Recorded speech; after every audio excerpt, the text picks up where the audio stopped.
ఇటు ఇటు కర్ణాటక పక్కన చూస్తే మనకి కుక్కే సుబ్రహ్మణ్య అవును. చాలా విశేషం. చాలా ప్రత్యేకంగా గూడా చెప్తారు అక్కడ సుబ్రహ్మణ్యేశ్వర స్వామి. అవును. కట్టడాలు గూడా అటు సైడ్ కర్ణాటక వైపు కొంచెం మన టెంపుల్‌లా కాకుండా కొంచెం డిఫరెంట్‌గా ఉంటుంది.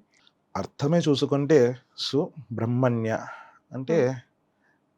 బ్రహ్మని చూపించేవాడు.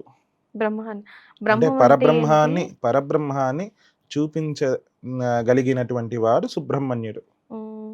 అర్థం ప్రకారంగా చూసుకుంటే. అది సనక సనందాదులలో లాస్ట్ ఆయన ఒకసారి సనత్కుమారుల సనత్ వారు. కుమారుల వారు తను పరమేశ్వరులు అడిగితే పరమేశ్వరుడు స్వయంగా వచ్చి ఇలా అవును. పుత్ర సంతానం ఇలా జరగాలి ఒక కార్యం కోసం అంటే, నేను మీకు మాత్రమే మీకు జన్మిస్తానని మాత్రమే చెప్తే జన్మిస్తుంది.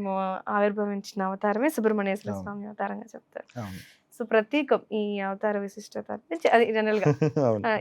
మనం ఇలా చెప్పుకుంటూ పోతే ఎన్నో స్టోరీలు కనెక్ట్ అవుతాయి.